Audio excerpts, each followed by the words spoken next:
Hello everyone बच्चों, आज की वीडियो में हम पढ़ेंगे कक्षा 5 के पर्यावरण अध्ययन की किताब आसपास का पाठ 20 किसके जंगल। बच्चों, आपने ये पाठ पढ़ा ही होगा। आज हम इस पाठ के क्वेश्चन आंसर करेंगे। तो वीडियो को शुरू करने से पहले आप हमारे चैनल को सब्सक्राइब कर लें ताकि आपको आने वाले वीडियोज के नोटिफिकेशन मिलते रहें। तो शुरू करते हैं। क्वेश्चन 1 है, तुम्हें क्या लगता है जंगल क्यों होते हैं? आंसर है बच्चों, ऐसा स्थान जहाँ कई प्रकार के पेड़ पौधे लगे होते हैं, जहाँ पर झाड़ियाँ होती हैं तथा जहाँ पर तरह तरह के जानवर, पक्षी, छोटे बड़े जीव जंतु पाए जाते हैं, उसे जंगल कहा जाता है। क्वेश्चन 2 है, कहीं बहुत सारे पेड़ उगाए गए हों तो क्या वह जंगल बन जाता है? आंसर है बच्चों, नहीं।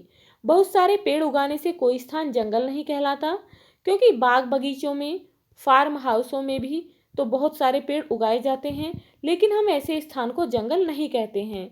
नेक्स्ट क्वेश्चन है, पेड़ों के अलावा जंगल में और क्या क्या होता है? आंसर है बच्चों, पेड़ों के अलावा जंगल में छोटे बड़े जीव जंतु, कई प्रकार के जानवर, पक्षी, कीड़े मकोड़े, जड़ी बूटियां आदि होते हैं। नेक्स्ट क्वेश्चन है, क्या सभी जंगलों में एक ही तरह के पेड़ पौधे होते हैं? तुम कितने पेड़ पहचान लेते हो? आंसर है नहीं, सभी जंगलों में कई तरह के पेड़ पौधे होते हैं। हम कुछ प्रकार के पेड़ों को पहचान सकते हैं, जैसे आम, अमरूद, नारियल, केला, नीम, पीपल, कटहल, सहतूत आदि। नेक्स्ट क्वेश्चन है, सूर्यमणि कहती है अगर जंगल नहीं बचेंगे तो हम भी नहीं बचेंगे, ऐसा क्यों?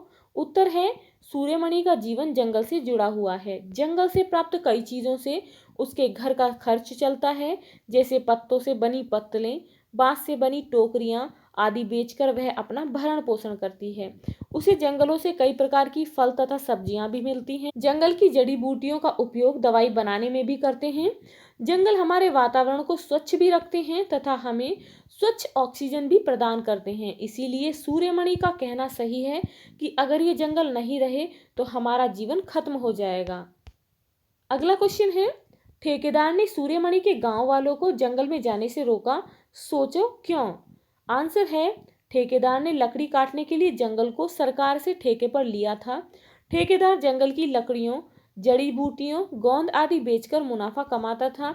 यदि गांव वाले जंगल से लकड़ियां, जड़ी बूटियां आदि ले जाते तो ठेकेदार को नुकसान होता। इसीलिए ठेकेदार ने गांव वालों को जंगल में जाने से रोका। अगला क्वेश्चन है, तुम्हें क्या लगता है जंगल किसके हैं? उत्तर है बच्चों, जंगल हम सभी के हैं, उस पर किसी एक या कुछ लोगों का हक नहीं होना चाहिए।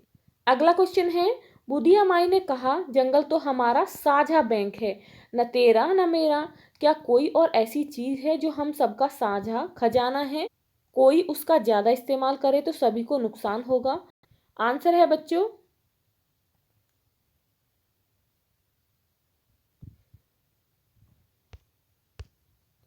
कोई उसका ज्यादा इस्तेमाल करे तो सभी को नुकसान होगा। आंसर है, वह सब चीजें जो प्रकृति ने हमें प्रदान की हैं वह हम सभी का साझा खजाना है, जैसे नदियों का पानी, जमीन से निकलने वाले खनिज पदार्थ, मिट्टी, समुद्र की मछलियां आदि। अगर कोई भी इन सब का ज्यादा इस्तेमाल करेगा तो हम सबका नुकसान होगा। अगला क्वेश्चन है, कई लोग जंगल से इतनी दूर हो गए हैं कि अक्सर आदिवासियों की जिंदगी नहीं समझते, कुछ तो उन्हें जंगली भी कह देते हैं। ऐसा कहना क्यों सही नहीं है? आंसर है, आदिवासियों को जंगली कहना सही नहीं है, क्योंकि वे भी हमारी तरह इंसान हैं तथा वे हमसे बेहतर ढंग से जंगलों की देखभाल करते हैं, जबकि हम तो जंगलों को ही खत्म करने में लगे हुए हैं। प्रकृति के साथ एक संतुलन बनाकर चलते हैं। वे जंगलों की हर चीज को एक साझा बैंक की तरह सही उपयोग करते हैं।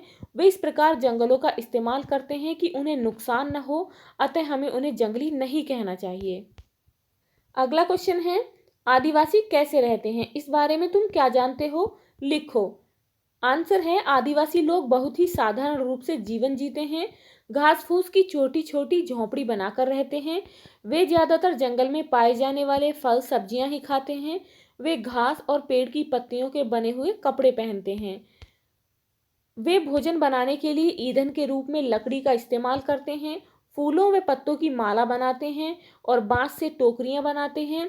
पेड़ों के पत्तों से पत्तल बनाते हैं और फिर इन चीजों को बेचकर अपना जीवन यापन करते हैं। वे जड़ी बूटियां भी बेचते हैं। अगला क्वेश्चन है, अखबारों में से जंगल की खबरें इकट्ठी करो। क्या जंगल कटने के कारण मौसम पर प्रभाव के बारे में कोई खबर है क्या? आंसर है हाँ, जंगल कटने के कारण मौसम पर बुरा प्रभाव पड़ता है। अखबारों में जंगल के बारे में बराबर खबरें छपती रहती हैं। पेड़ों के कटने से वर्षा कम होती है और समय पर भी नहीं होती, जिसके कारण खेती प्रभावित होती है। पेड़ों के कटने के कारण धरती का तापमान बढ़ता है और पहाड़ों की बर्फ तेजी से पिघल रही है, जिससे ग्लोबल वार्मिंग की समस्या उत्पन्न हो रही है। अगला क्वेश्चन है, तोरांग में सूर्यमणि अपने आदिवासी रहन सहन, नृत्य, संगीत को जिंदा रखने के लिए बहुत कुछ करती है। क्या तुम अपने समुदाय के लिए ऐसा कुछ करना चाहोगे? तुम किस चीज को बचाए रखना चाहोगे? आंसर है हाँ, हम भी अपने समुदाय के लिए बहुत कुछ करना चाहेंगे। हम अपने समुदाय की भाषा, कला, वेशभूषा, साहित्य, संस्कृति, पोशाक आदि को बचाकर रखना चाहेंगे। अगला क्वेश्चन है, फैक्ट्री की वजह से क्या जमीन और पेड़ों पर कोई असर पड़ रहा है? हाँ। आंसर है हाँ, फैक्ट्री की वजह से बहुत सारे पेड़ काटे जाते हैं तथा फैक्ट्री की वजह से प्रदूषण फैल रहा है। अगला क्वेश्चन है, तुम्हें क्या लगता है जंगल में कप किसने बनाकर रखा होगा, क्यों? आंसर है कप वहां के स्थानीय लोगों ने बनाए होंगे। उन्होंने लोगों के लिए पानी पीने के लिए कप बनाए होंगे, जिससे उनके सेवा भाव का पता चलता है। अगला क्वेश्चन है, तुमने ऐसी कोई चीज देखी है जो इस्तेमाल करते हो और जिसकी रखवाली के लिए कोई बैठा ना हो? आंसर है हाँ, आजकल हर जगह लोगों के पानी पीने के लिए प्याऊ लगे होते हैं और उनकी रखवाली कोई नहीं करता, क्योंकि वह प्याऊ हर एक के लिए और मुफ्त होते हैं। अगला क्वेश्चन है, चराओ नाच के बारे में लिखो। आंसर है बच्चों, चराओ नाच मिजोरम के लोगों का एक पारंपरिक नाच है। यह विभिन्न त्योहारों, शादी, विवाह व खेती में ज्यादा उपज होने पर धूमधाम से किया जाता है। इस नाच में जमीन पर बांस की डंडी लेकर दो दो लोगों की जोड़ी आमने सामने बैठती है। ढोल की ताल पर डंडियों को जमीन पर पीटते हैं। दोनों के बीच लोग एक कतार में खड़े होकर कूदते हैं और नाचते हैं। अगला क्वेश्चन है, भास्कर भाई की खेती और झूम खेती में क्या समानता है और क्या फर्क है? आंसर है भास्कर भाई की खेती और झूम खेती में यह समानता है कि दोनों ही प्राकृतिक खाद का इस्तेमाल करते हैं। वे फैक्ट्री में बने उर्वरकों का इस्तेमाल नहीं करते। दोनों की खेती में यह अंतर है कि भास्कर भाई की खेती में गले सड़े पत्ते, जड़ें, शाखाएं आदि का कचरा एक गड्ढे में डाल देते हैं, जो खाद के रूप में बदल जाता है। इसके अलावा केंचुए जमीन में छेद करके उसे मुलायम बना देते हैं, लेकिन झूम खेती में जमीन को कुछ वर्षों के लिए खाली छोड़ देते हैं। झूम खेती में अनचाहे पौधे और खरपतवार को काटकर जला दिया जाता है ताकि वह फिर से जमीन में मिल जाए, क्योंकि वह खाद का काम करती है। इसमें कई प्रकार की फसल एक साथ उगाई जाती है, परंतु भास्कर भाई की खेती में एक ही फसल उगाई जाती है। अगला क्वेश्चन है, सूर्यमणि को जंगल से बहुत लगाव था, अपने शब्दों में समझाओ क्यों? आंसर है सूर्यमणि को जंगल से बहुत लगाव था क्योंकि वह बचपन से ही जंगल में पली बड़ी थी। वह कहती थी कि जंगल हम सब लोगों के लिए बहुत जरूरी है, क्योंकि हमारा जीवन जंगल पर ही निर्भर करता है। वह जंगल में हर रोज बच्चों को पढ़ाती, उनके साथ खेलती और बच्चों को जंगल के बारे में बताती। बड़ी होकर उसने जंगलों को बचाने के लिए झारखंड जंगल बचाओ आंदोलन शुरू किया।